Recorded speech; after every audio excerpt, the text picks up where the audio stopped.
Welcome back to Twice Upon a Time. This time, Roger and I watched Season 7, Episode 4, Beauty. As always, we'll start off with the synopsis. Back in Storybrooke, Rumple, Belle, and baby Gideon set off to travel the world and attempt to break the curse of the Dark One dagger. It leads Belle and Rumple to the Edge of Realms, where they live out their lives. When Belle dies, Rumple sets off to find the Guardian, who will be able to take the power of the dagger, and on his way, he bumps into Alice. In Hyperion Heights, Henry bonds with Ivy while out hunting for a lost Lucy on Halloween. Meanwhile, Tilly tries to help Weaver remember, ends up shooting him, but it works! Rumple's back, baby! Roger, what do you think of this episode? Dare I say, would this be an honorable mention? I don't know that it's in the top 10. Yeah. But I think this is certainly skirting it. This is a really good episode. So we were both worried that the flashback was good and the episode was not. Wrong. Yeah. This episode is by far the best episode of this season. I would say it's by far better than anything we got in 6A. This reminds me a lot of Awake.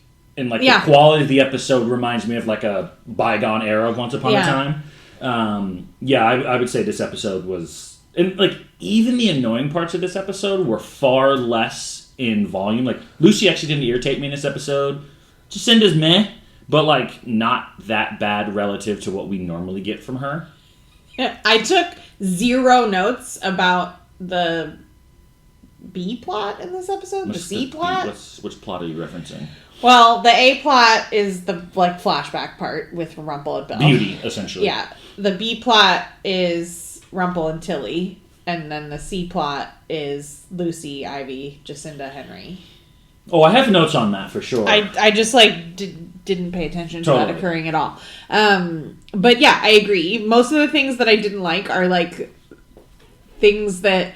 Remember how we talk about when I originally created the idea of Most Ridiculous Moment, that it was supposed to be weird tropey TV moments or bad CGI that you would expect? Yes. There was a lot of that. Oh, for sure. But nothing that was oh my god, I fucking hate this. Yeah, more wow, that's obvious. Yeah. And kind of a thing you're mocking the production of the show, less the performances in the show. Yeah. Yeah, no, I agree with that. Yeah, I would definitely say this is in my top 20. Yeah, so, I would say that for sure. Because, I went back, I pulled up our recap. I had 16, top 10, and then 6 honorable mentions. I would say this is definitely going to be within that next group of 4, which for season 7, I don't know that I would have gone there. Though I do remember thinking this is the episode that is going to be the best episode of the season. Where do you want to start?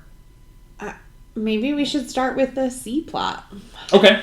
I have some thoughts on the C plot. One, what a line. Security, we have a trash problem upstairs.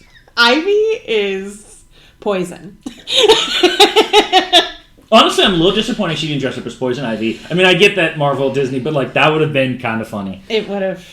This is also post Disney buying Marvel. Correct. So DC. Yeah. DC. So they're probably not going to make a call out to, but you know what I'm saying. It would have just been kind of funny. Ivy is a strange character in that she does give you Victoria Jr. vibes a lot. Yeah, I really got... Because you actually do feel bad in that conversation that she and Henry have... On the Bench of Sadness? The Bench of Sadness.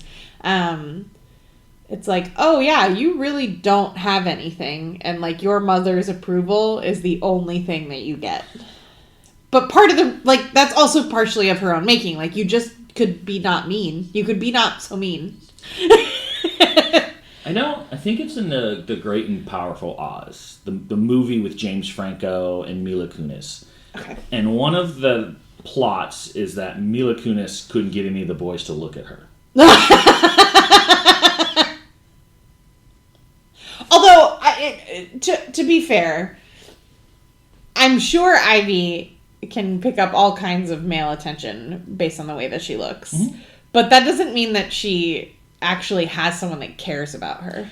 That's fair, but in my experience, most pretty girls have at least a clique of girls they hang out with. Maybe they're not deep, but she's a typical mean girl. Mean girls flock to mean girls. It's also ridiculous to like think this, but she also probably has some like pretty extreme body issues because of her mother. Well, after that comment about the carbs, I'd rather eat carbs. Like, I mean, you're looking good. You can eat as many carbs. Well, not as many carbs, but you can eat a carb. It's okay. But that does sound like something Victoria would be like, oh, somebody's looking fat today. And then Ivy's like, well, I'm done eating for the day. Yes, exactly. 100%. Like, I think trying to seek her mother's approval has shaped her entire life, especially based on what we learned in the last episode. Victoria's entire obsession is this other daughter, and Ivy is nothing. Yeah, Ivy is just there to clean up the mess. Yeah. But, like, she dresses like Victoria. She's trying to shape her body like Victoria, tall, skinny, lean. So you can definitely tell there's some body dysmorphia there. Yeah. But I genuinely felt bad for her on that bench. And then at the end, I didn't get the sense that she was just like, Henry was nice to me, so now I'm going to be nice to Henry. It like felt manipulative, and I don't even know why. Maybe that's just because it's like her jam. So I kept wrestling with, is she doing the Regina thing where she's wielding sex as a weapon? Or is she genuinely interested in the first person who's giving her genuine attention? Yes. And it could honestly be both. Like, the most likely answer is that she is gaining something from this, but also she likes that someone is actually giving her attention, not just for her mother. Because I'm sure she gets like, ooh, I want an in with you so I can get to Victoria. Yeah. Although I do think it seems, at least from Ivy's perspective, that Victoria's main concern is punishing Jacinda at all turns. And she at least perceives, and obviously Henry is very into Jacinda, that like that would be a punishment for Jacinda if she took her man away. Absolutely. Much like Regina tried to sleep with Charming to punish Snow, it does seem like something where she would weaponize, well, I'm going to sleep with Henry, and that's going to piss off Jacinda and make sure they don't get together. Also, if Victoria is awake, and I think we both think she is, she knows what Jacinda and Henry getting back together could cause. So you send Ivy in there to make sure that doesn't happen. Yeah. Yeah. Because the eyes that she gives him at the end are very much either, we're going to have alcohol and make a mistake, or I'm going to sleep with you to intentionally cause some issues. Yeah. But she definitely gives him the eyes. She does. Also, why is it that she is afraid of Victoria? Is it just the approval thing? Because she doesn't have it right now. I mean, I think that's certainly part of it. And if you think about, like, I'm assuming Ivy isn't awake, but, like, usually the curses are based off of, like, an existing, dynamic of some kind. And in the other realm that still doesn't have a name, the not enchanted forest. The not enchanted forest. Her mother, like, can wield magic with no practice and murders fairy godmothers and, you know, that kind of stuff. Murders like, a prince. Her mom's scary. but I mean, she even goes to kill Henry and says, yeah, I'm not that nice. So, like, she's not exactly not formidable. Yeah. I mean, obviously Regina throws her, but she would have thrown Victoria because Regina's very strong. Yeah, no, it's interesting because she's not at first you think she's the favored daughter, but it's very clear she's not the favored daughter. So, like, this is not a situation where, like, I need to keep mother's favor. She doesn't love you either, and you know that. Yeah. Like, you're the Regina to Cora scenario, essentially, here. Yeah. But there's no, other daughter she cares about. Or maybe more importantly, you're Zelina. Which also makes me wonder if, I mean, I know we learned in the last episode that, Cinderella feels responsible or is responsible for Anastasia's death. But that might just be like a noble feeling that she has. Like, maybe it actually was Drizella's fault. Like, I don't know. I feel like Victoria would be punishing Drizella if it really was. Is she not? But like she's aggressively punishing Cinderella in a way that reminds me of the way Regina wanted to punish Snow. I feel like if Drizella had done that, she would be getting the Cinderella role. Yeah. Could be, but it definitely feels like her anger is directed specifically at Jacinda, and Ivy is just a tool to be used. I think she doesn't think about her at all other than solve my problem, as opposed to like, I don't really love you. Yeah. She hates Jacinda. Victoria has real Meryl Streep in the Devil Wears Prada vibes. Yes, very much. Well, in fact, I even thought when I looked at Giselle, she kind of reminds me a little bit of Anne Hathaway.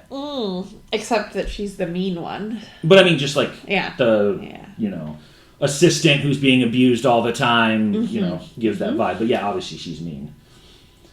There wasn't a ton. I mean, the problem with Jacinda's character is that she is relatively shallow. Like, the way we talked about the two-dimensional character of Victoria at first before we knew about Anastasia. Yeah. Anastasia.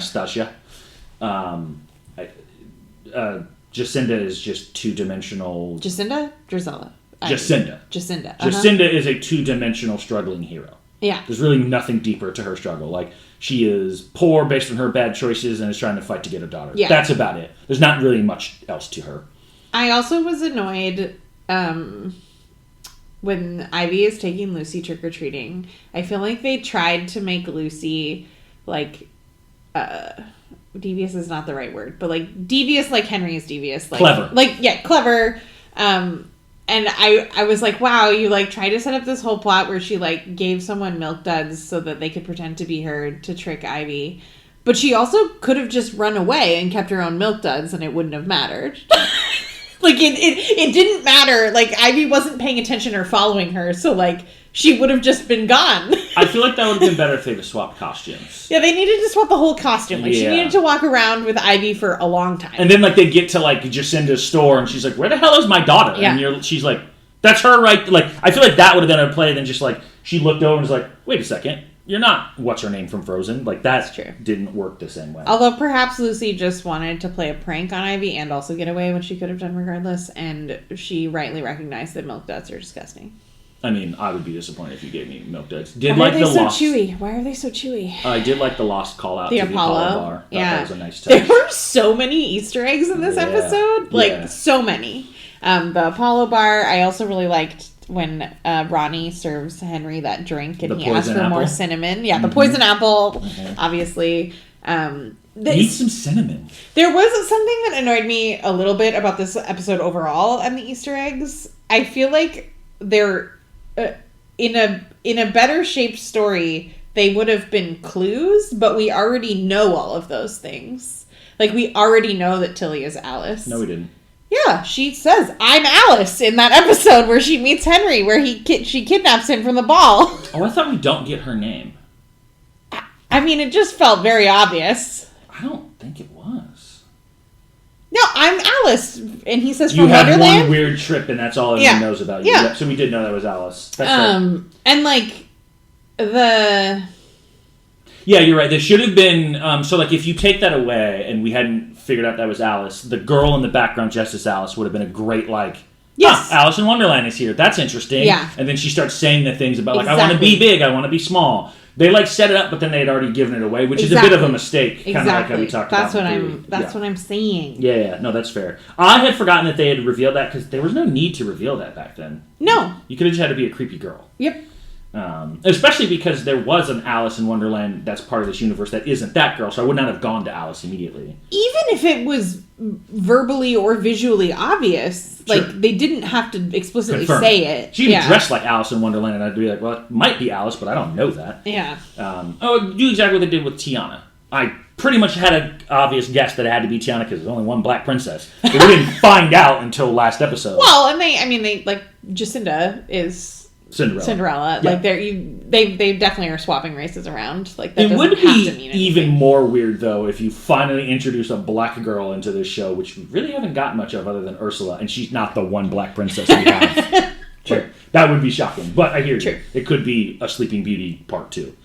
I don't have anything else, really, besides the Ivy Henry thing. Let's talk about the Henry Jacinda thing. So, I said this in jest, but I'm not entirely sure this is in jest. Much like Charming, to me, lost his, like, unquestionable nobility, or not nobility, morality, other than let's ignore the kidnapping. His curse was to kind of be like a weak, conniving cheater, as David Nolan. I feel like Henry lost his Charming as part of his curse. Henry had game. I know this because your dad had, or grandfather had game. And actually, let's be real, Neil had game. Like, all of them knew how to talk to women. This Henry can't even ask to send it out on a date. I mean, maybe he's... Cursed he inherited from his other grandfather, Rumple, who's smooth in many ways, but not in this department. Not in love. In fact... Now I just want Charming teaches Henry how to date. I actually want Charming teaches Rumple how to date, and then I want Charming to teach Henry how to date. But, like, Charming doesn't actually know how to teach it, because he's like... No, he's like, you just be Charming. He's like... You just fold in the cheese. Like, what I don't understand. Like, what's your pickup line? Hi. That's it. I'm Prince Charming. Women go, hi. What do you say? Really, Gramps? Or something like that? Like, hi. Yeah. You just go up to her and talk. You're exotic. He's like, no, you're exotic. I did have one more thing related to, like, the Henry piece. I really liked Ronnie giving Henry advice about love after loss. I thought that was really nice. I did. My only dislike was the thing I brought up to you. Is like, is this woman cursed to grieve even in this curse? I know. Come on. They gave her yet another person to grieve. Like, I'm hoping at least the curse is that she lost Daniel or Robin. Please don't tell me this woman has in her brain a fake third man that she lost, or a third and fourth man. Yeah, especially because, as we learned in We Are Both, like, those memories are real for them. She might have after they wake up. 4 men that she thinks she lost in her life. And then that doesn't include her father dying. Her father dying? Dying. Is that what happened? Yes, her father died. All right. B-plot? B-plot. Sure. As a Seattleite, I'm like offended by Tilly's costume. Oh.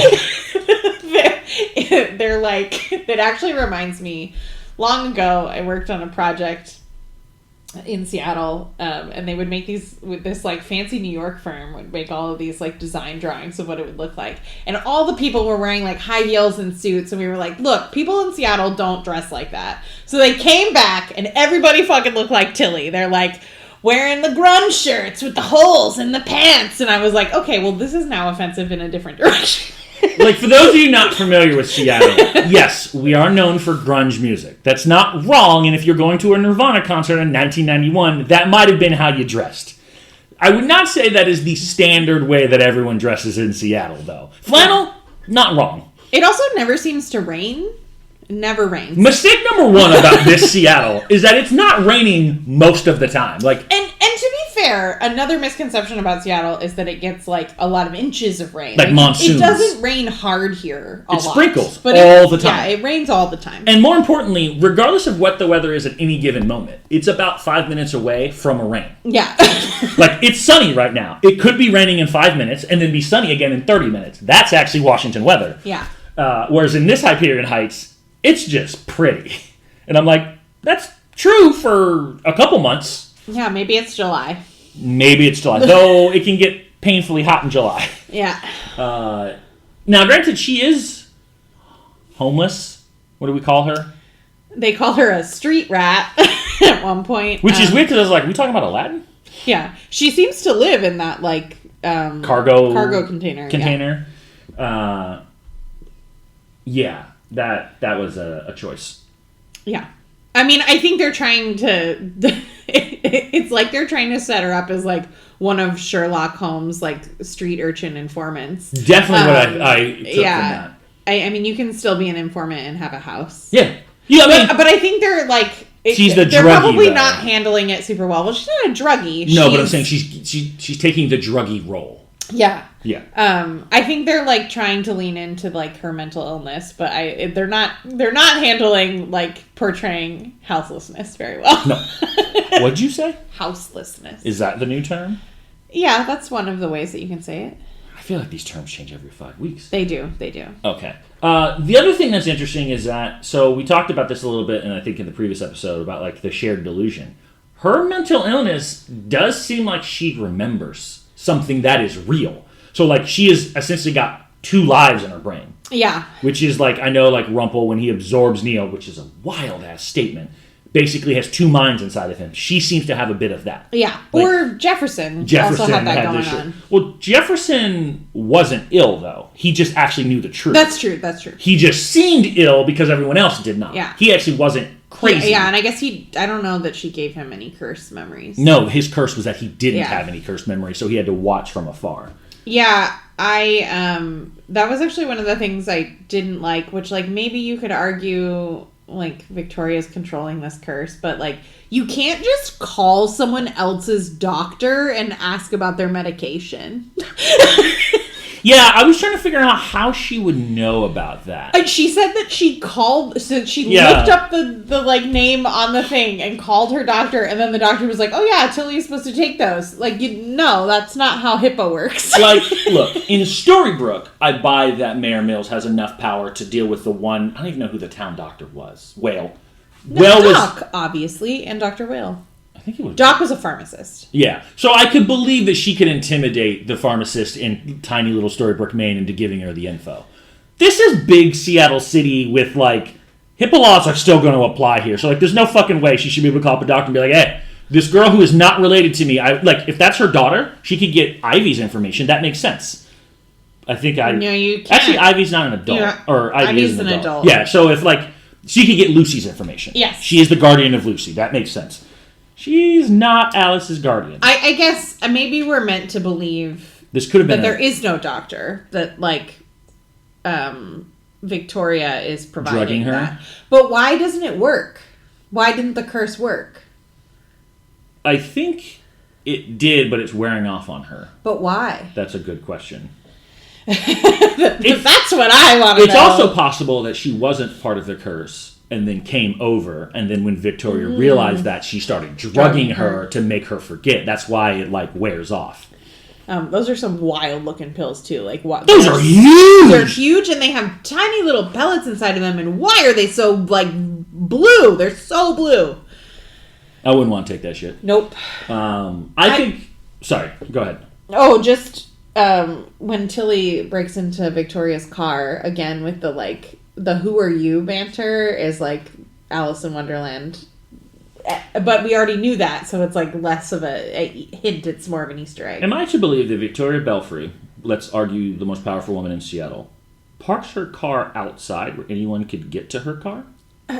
I was assuming that there was valet and they pulled the car up for her. But I can't believe that Victoria doesn't have a driver. Same. And I also can't believe she wouldn't, like...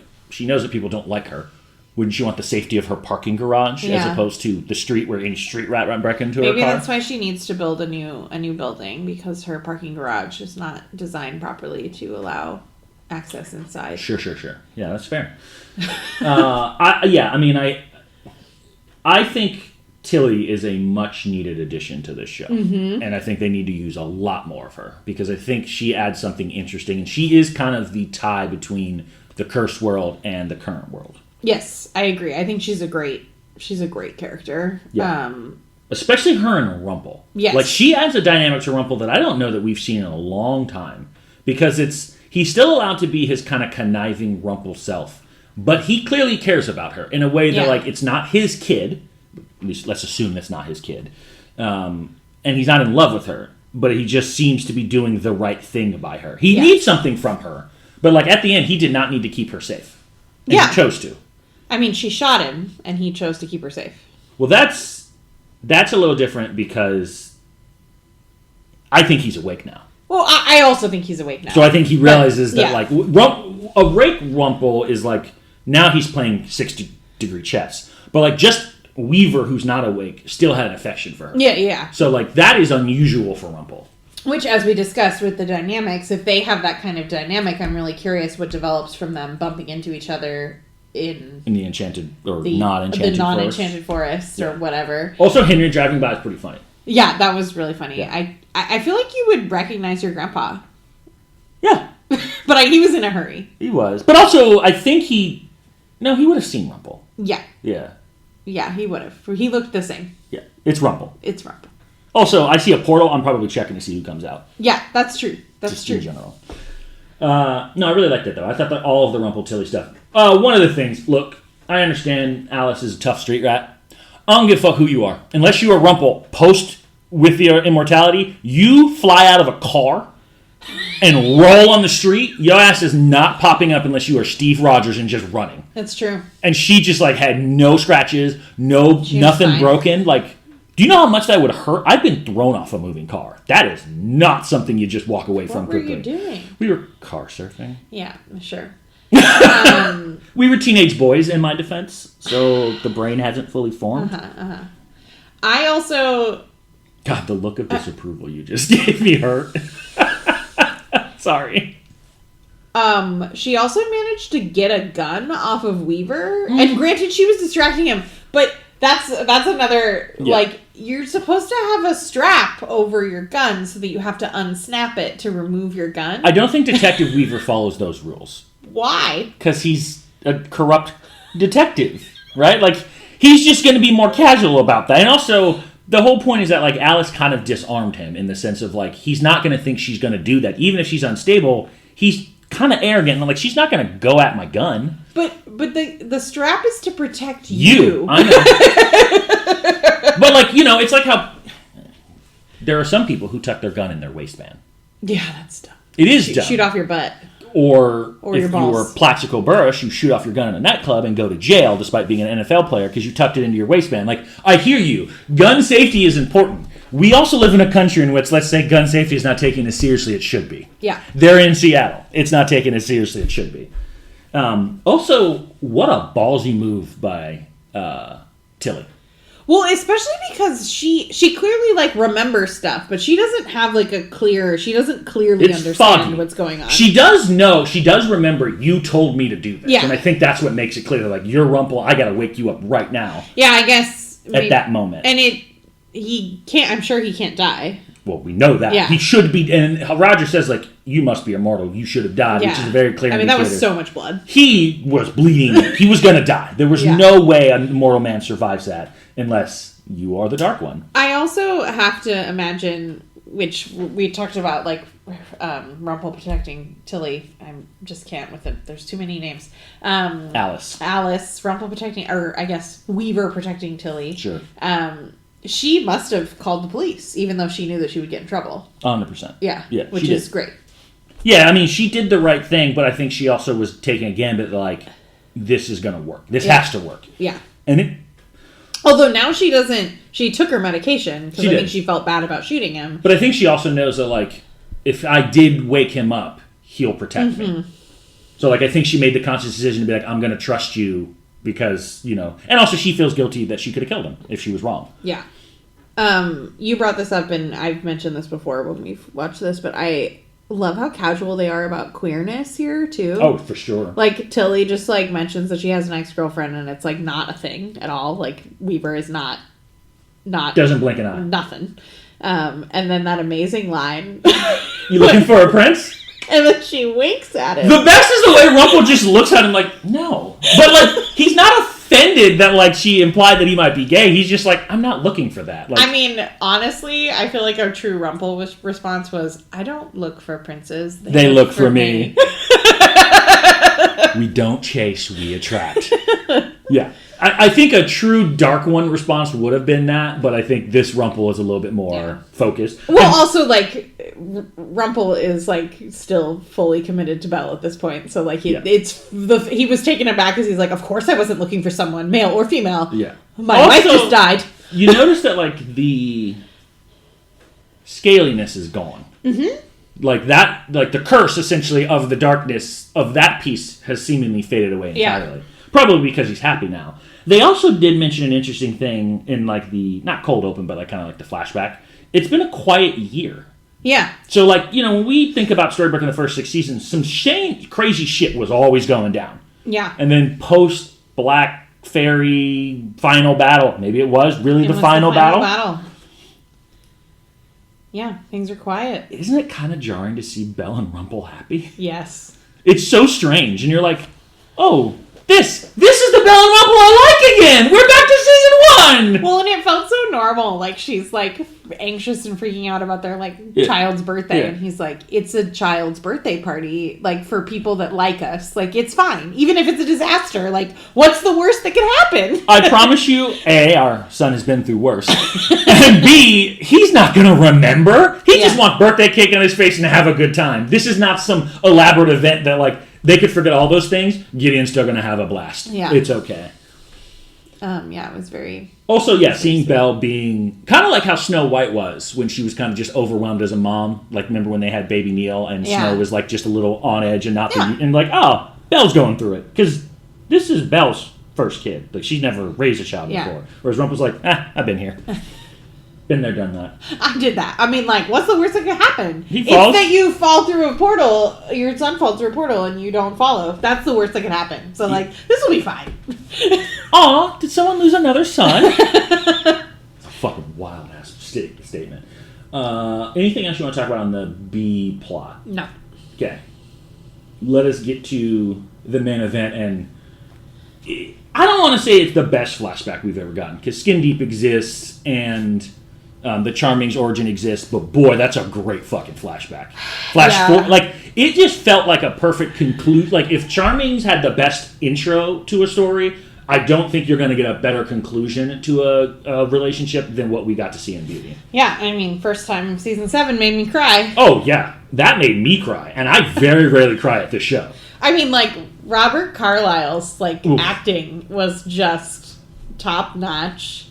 Well, and actually, Belle did a really good job. She really did. So, like, normally I get annoyed when Belle makes these, like, stupid plot changes out of nowhere. Like, I'm not going to tell you, or what's her name, Merida, that I switched the potion. Figure it out quickly. But, like, she properly gambited that, like, if I tell you this, you're not going to accept that. Well, and I think the thing that's different about it is that he actually wants to be happy. He does. And she knows that pursuing that ultimately, like, he still can pursue it after she's gone, but, like, ultimately him pursuing that will mean that they, like, don't live their lives. Well, and what's funny too is that, like, he feels guilty that Gideon is leaving, and Belle is like, but we did it, we raised him, and it's time for him to leave. And I think Rumple is still scarred by losing Neil, so he's like, the natural order of things is that he never leaves, and it's like, actually it is, like, you do have to lose him again, but this is, like, the right way to lose him. Like, he's gonna leave at some point, but it's his choice. He didn't fall through a portal. Visit.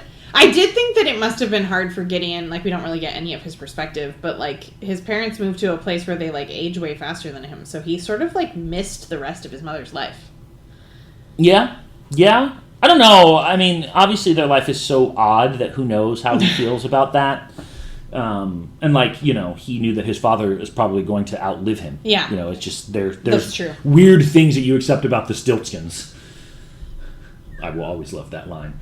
But, like, you know, I think, and this kind of confirms what I've always believed about Rumple and Belle, they are much better as a unit than they are against each other. Yeah. Like, Belle as his antagonist really never worked for me. Yeah. And, like, you just see it. It's sweeter. It's better. There's more callbacks. The story is interesting. The up callback is fantastic.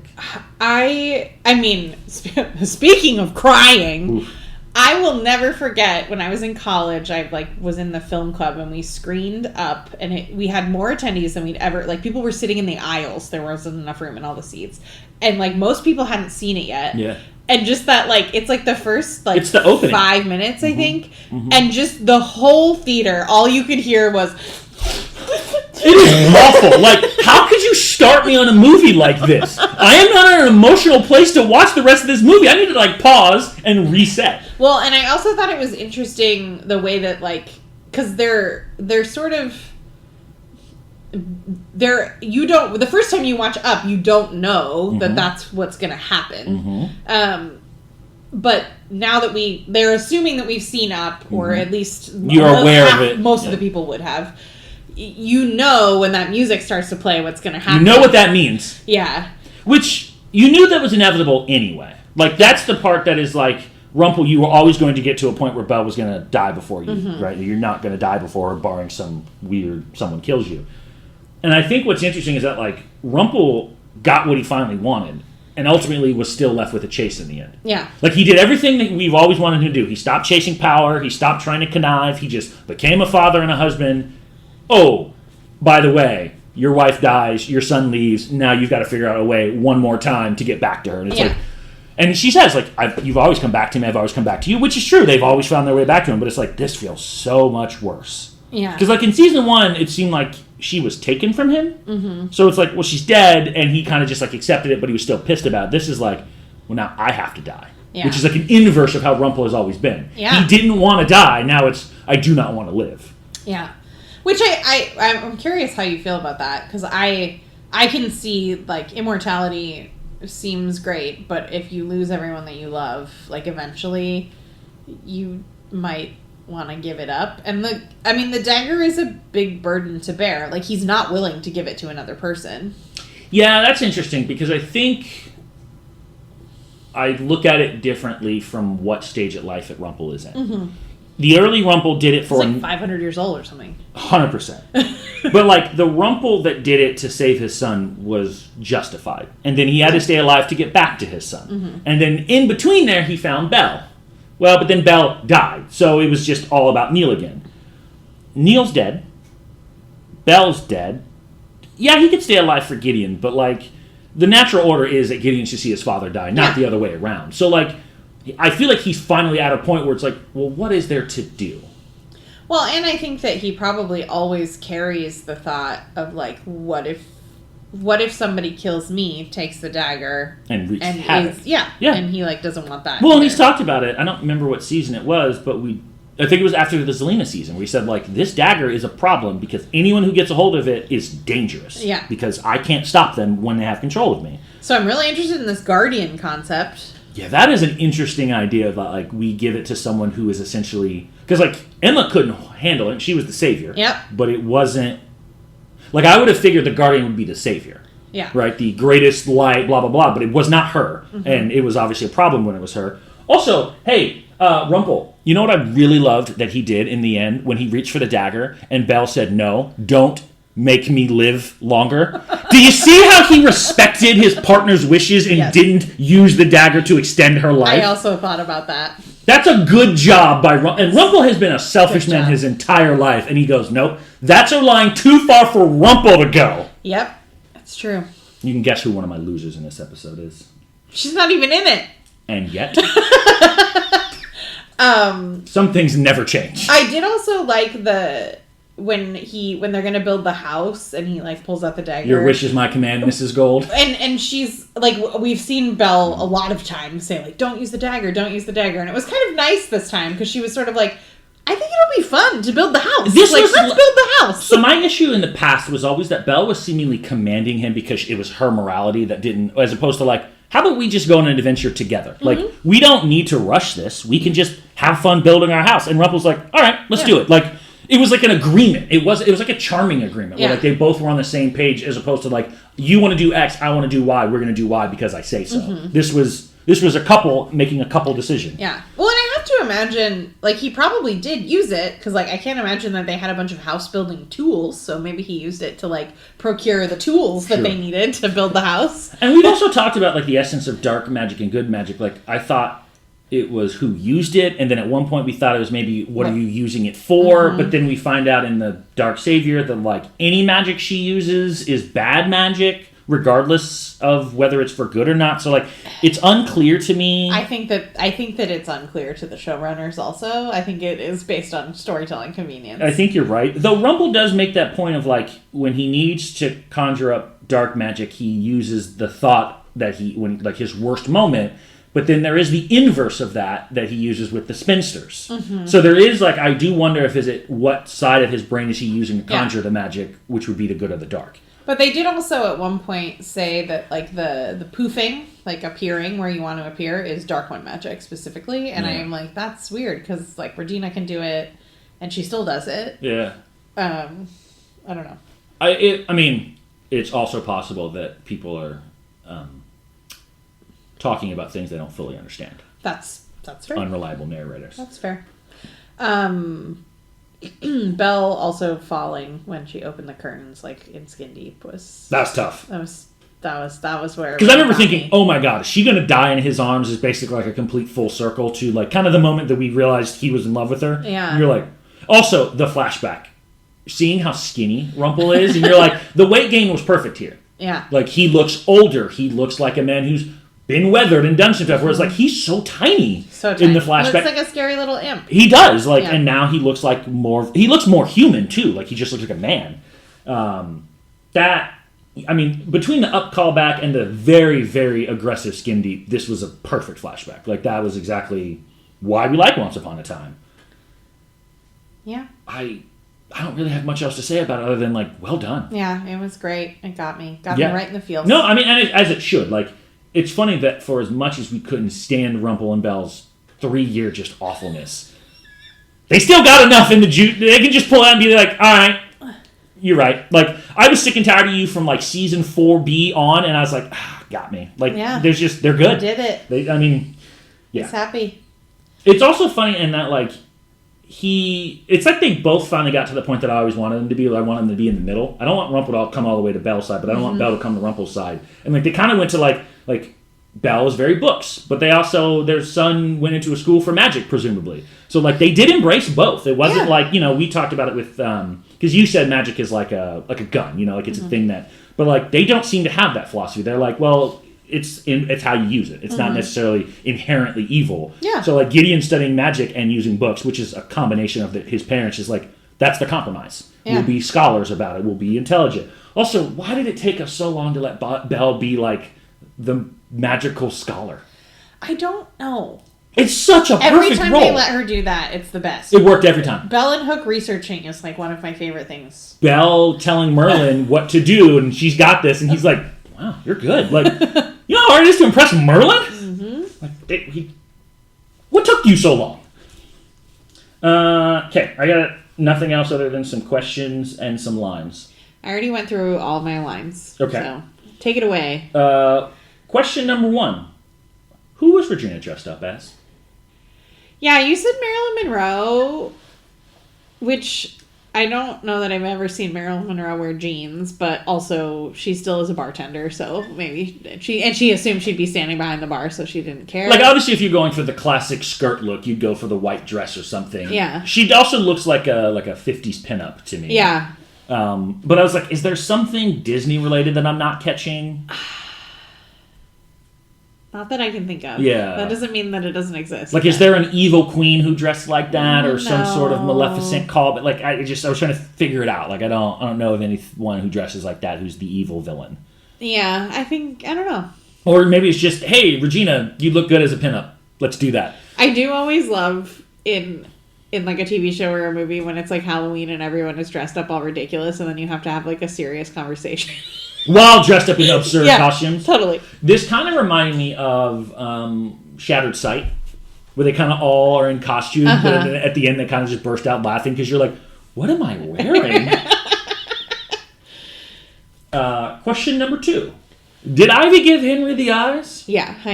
She felt like the eyes. I don't know if they're real eyes. But they look like real eyes. I mean, again, it does seem like either way, whether she's being manipulative or genuine, it looked like she wants to sleep with Henry. Yeah, I think that's accurate. The only line that we did not talk about, and I'm going to save my other 2 lines for later, is, what was your name? Spindleshanks. Sheepshanks. That's just fucking funny. It's great. That's just a great callback. All right. I got 2 favorite moments. I just have one that is a combination of many things. Well, I guess I have 3, but I'm counting one big moment. First moment, you looking for a prince? That was really good. Come on, that's just funny as hell. Also, great. I do appreciate, as you said, queerness in this show is just so nonchalant. Like, it's not a big deal when Ruby and Dorothy were together. It's not a big deal to ask how to... And you're just like, now, my only criticism would be like, we don't get any male version of this, and obviously we're probably not there yet, but, like, that's still progress. Yeah, it is. Well, and it's this line is a step in that direction. 100%. Yeah. Though, since most things are done by the patriarchy, 2 women is always going to be okay. Of course. My favorite moment is just Robert Carlyle. His acting was amazing in this episode. I mean, the whole up scene, like, all of it. Because he portrayed every emotion in this episode. Props to Belle, as well, as you said. For sure. Emily DeRavin. He just was like the best part of this episode, and when he calls Victoria Dearie at the end of the episode, that it's just chef's kiss. Goosebumps. My second favorite moment. Oh, I quite remember, Dearie. There was just a part of me, like the little one, yes, let's fucking go! He's up. Like, he's awake. Okay, he's got to be awake. I also love that instead of season 1 where everyone wakes up at the end, he woke up in episode 4. Like, we're doing this the right way this time. Yeah, Victoria, hey, you made an enemy of the Dark One. Yep. That sucks. Because if he's awake, I really don't think you want Rumple against you. I've just not seen anyone win. It's not going to be good. It doesn't end well for you, and you're trying to blackmail with him some tapes? I don't think that's going to be enough. And like he said, I remember something far worse now, so he is awake. That's a great moment. Yeah, she's fucked. I also think it's the right time to wake up Rumple. Yeah, I agree. Like, he does need to be awake. Ridiculous. I have one. Same. Which I struggled with writing down basically because of all the reasons that you just said. Like, Weaver is very skilled and can make shit happen. Mm-hmm. But Tilly shot Weaver and just got away with it. Like, I understand that he's just, like, making that happen. And, like, I believe that man could make things happen. Sure. But she shot him, and she told Rogers that she shot him. Yeah. And she's just going to get away with it. She just gets to leave. Yeah. I mean, granted, no witnesses. The only witness is saying it wasn't her.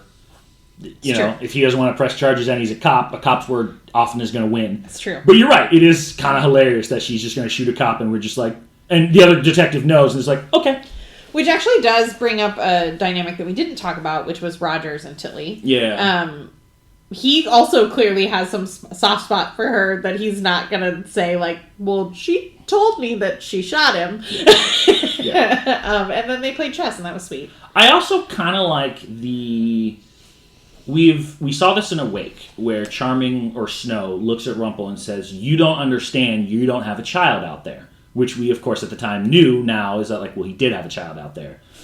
Hook, or Rogers, basically tells Rumple, you don't care about the girl, blah, blah, blah, blah, blah. Obviously, he does. He didn't have to protect her in this way, so he has some sort of paternal protection. But so does Rogers. Which is kind of interesting as to why do both of them have this paternal instinct to protect her. Sorry, I'm, like, frantically Googling because I'm trying to remember if we know something that... whether we know a thing or not. We don't, if you're thinking about what I think. I don't think that's true. I think there's something about the chess pieces that we know from the episode that Emma was so in. They did show the chess pieces, and I was like, that is something. I couldn't remember what that signified, but that did signify something. He gave it to Emma. Yeah. Nook gave it to Emma when he was dying. The rook, right? Yep. And then he moved the rook out of the way. Hook is Nook, and it's his rook. And with that knight, he took. Look. Wow, we just evolved into rhyming. Maybe Belle it's time loves books. That's just alliteration, not it rhyming. Is. Yeah, right. What's... I was just focusing on the book. I didn't even realize that I alliterated Belle in books. So, oddly enough, this is probably controversial, but I don't care. I think the lack of Gideon in this season was a mistake. Now, I know he wasn't the most popular character. I didn't love Gideon either. I mean, I think he was poorly written. He was poorly written. Yeah. But also, like, he is part of that next generation that should be in. And, like, we just gave him an intro. He should be here. Also, let's be honest. If Rumple is awake, which you have to imagine that Victoria Belfry had to consider could be a problem, what a better callback than to show Gideon trapped in a cell that Victoria is using him as leverage. Like, all right, fuck the tapes. I got your son. Yeah. So you're awake, do what I say, or he dies. That's true. Makes sense. That's how you control Rumple, because that's the one thing you know is leverage over him, and that's your chess piece. Especially because he like, let go. Like, he let go of Gideon, and he was ready to just let him live his life and be happy, but if he can't live his life and be happy, then... Oh, and he's going to feel guilt because he got pulled into this because of whatever actions that he... it's like, it's a good story for Rumple. Now, it's the same story we've done a billion times with Rumple, but it just works. That's the leverage point. For sure. Also, what I'm curious about is that if he's awake, that means he knows what Henry is to him. That's going to be very weird for Detective Weaver to see his grandson, and his grandson is like, who the fuck are you? Yeah. Also, all of the interactions with all of the characters is going to be fun now. I love it. I can't wait. Especially Rogers. Oh, yeah. I am really excited. Well, I guess the thing that is important to their history is still true. Yeah. So that's going to be... The back part. The initial conflict. The crocodile still happened. Do you have another ridiculous moment, or was this just that it? What do you think about the CGI? Some of it was really beautiful, and like I understand that they can't fly to some tropical location and take photos of beautiful waterfalls. Some place like that might not exist. Like I don't know if it does. To me, when you're going to use ridiculous CGI, that's what I want it for. Yeah. I didn't love that they used it in the scene where Gideon tells them he's going to the school. Because I'm like, this is just a house. It's just a house. I think they were trying to show that it's Rumple's absurdly large. Yeah. Because it looked like they were in his castle. It did. But yes, you could just do that in the... Anywhere. The cliffside house with the arching, like, that has to be... That looks like the up house, yeah. Totally. Yeah, the up house, but then, like, even the river scene with, the really stoned bridge. It's like, that should be fake. You're just not going to be able to recreate that. The CGI not being on here is ridiculous was kind of like a noteworthy thing that I wanted to talk about. Losers. I got 2, you got 1. No, I have 2. Ooh, who's your second? Why did you think I only had 1? I thought for some reason... I don't know. You're right. Go ahead. Victoria, obviously. That's not even a question. She lost whatever hold she thought she had over Weaver, and now she pissed him off. But you didn't piss off Weaver. You pissed off Rumple. You pissed off Rumple. Yeah, she's totally fucked. My second loser is Ivy. Interesting. Okay. I almost didn't put her because I think that she has some sort of scheme going on, and she did make a connection with Henry, but it just made me sad. Like, she just made me sad. Like, she's so sad. She's sad. Her mom is mean to her. She doesn't have any friends. She doesn't eat carbs. She lost a kid. Carbs are delicious. She lost her niece on Halloween, and she also had to take her trick-or-treating, which she really didn't want to do. I just think that's sad. Who you got? Victoria, for all the reasons that you said. Yeah. When your loved one tells you not to lose the Dark One dagger to extend their life, you fucking listen, Emma. It's true. You're not in this episode, you still lose. That's amazing. Yep, gonna do it. Just out of spite. I have 4 winners. I have 3. Okay, I'm gonna go first. Ivy is a winner for me. Okay. Now, I agree with all the things that you said. I'm sure I won't disagree with her as a winner either. My counter to that would be all of those things existed coming into this episode. That's true. And the reason I have her as a winner is that, like, she didn't fix most of them. But she got progress. Like, she did the right thing. She helped find Lucy, even though she lost her not paying attention. And I think she might have gained a friend. Now, she could also be scheming and setting something up, but that would still be a win in her camp. So, like, whether she's tricking Henry or genuinely just found a friend, that's a win either direction, in my opinion. I also thought it was interesting, like, the way that they framed it when they return Lucy to Jacinda. It sounds like one of those, like, you've seen it many times where, like, the hero gives, like, the more gray person, like, credit for finding her. Ivy actually did find her. She knew where she was. Yep. Like, Henry had the list, and Ivy goes, it's that one. Like, she did the job. Like, it wasn't just Henry giving her credit for it. It was the absolute... he deserves... Like, he didn't have to help find her, but, like, yeah. I also think there's something to, like... Ivy seems very closed off, very cold, very bitter, and like she opened up to Henry. That could be manipulative, in which case still a win for the trick, or also like genuinely acknowledging that she's unhappy. Yeah, also a win in my opinion. I think that's fair. Okay, so that's my 4th. Let me guess. One of your winners is Belle. Yep, as it should be because Belle got it right. Like for a show where she's gotten it wrong most of the time, if not all of the time. She got it right, 100% here. She did. She was right to not tell Rumple because she would have spent the entire eternity of their lives chasing what he... And she also didn't take it away from him. No. He can still do it. Yep. He's immortal. But he would have spent their life chasing her immortality as opposed to letting them live their life and then, okay, now I'll go chase it. Well, and based on her reading of the... She actually had to die. But he would have never accepted that answer. Yeah. That was, and to be fair, in his credit... Every answer he's not accepted, he's found a way around. He would have probably found a way around this. Which also, interestingly, is what he wants. Mm-hmm. Like, he wants her and him to die after a long, full life. Together. But, yeah, like, he doesn't want her to be immortal. No. Which, he actually wasn't offering to make her immortal. He was offering to make her young again. Yeah. Well, if you keep making someone young, that's immortality. Yes, but he wasn't like, now you can never die or Yeah. whatever. But basically, he doesn't want to be without her. Yeah. But yeah, I think the Belle that we got here is like the Belle we used to get in the old Enchanted Forest, where like, even if she is tricking Rumple, it's for his own good. I'm not going to let you kill Robin because you're not the kind of man that's going to separate a father from his son. Like all the things she used to do were like, I'm making you a better man, as opposed to Storybrooke Belle was like, well, you're not perfect. Like, it was just stupid. I'm going to trust my father to wake me from a tree. Like, it's just dumb after dumb after dumb, Mo French. Man. No Mo French here. He would have been a great villain. Would he? Man, what do you think his funeral looked like? No one was there. I bet Rumple was.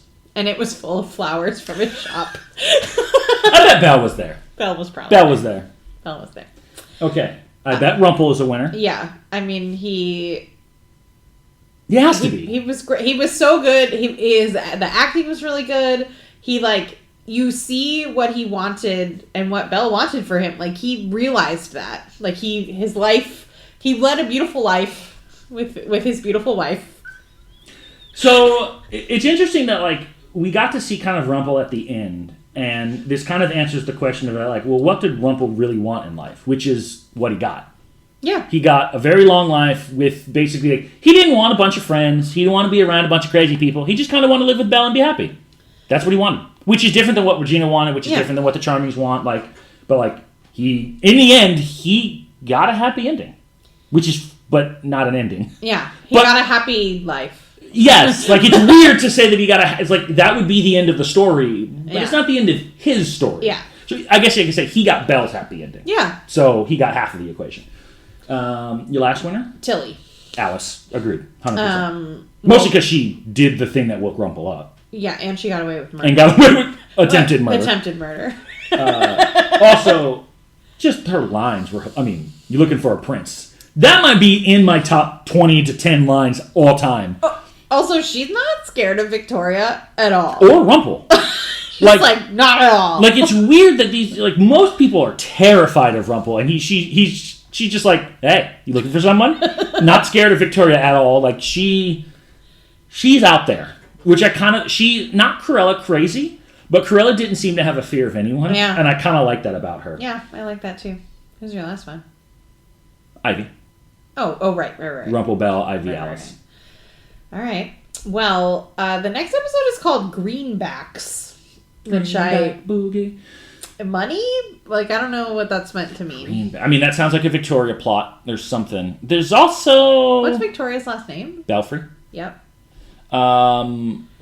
Yeah, so the same way I felt about the last episode, be like, can we just get to Manhattan already? Beauty was the episode that I thought it was going to be. Now, all my questions are, okay, if Rumple is awake, which I think we both think he is, I need to see him interact with everyone in the cast right now, just to see how that looks. Yeah. Especially his partner. Because they have a complicated history. They do have a complicated Now, here's the interesting thing. So if we're talking about Rogers and Rumple, oddly enough, never held that revenge on Rogers the way that Rogers held it on him. Mm-hmm. But, like, now that Rumple lived a full and complete life with Belle, is he even still mad at Hook? I don't know. Like, he has every right to be, because, like, the things that happened, but that was so long ago for him. That was 200 years, or however many years it was, it feels like he just doesn't... I just don't think he cares like that. Well, another interesting question is, does he know that this isn't his Hook? All Hooks are Hook.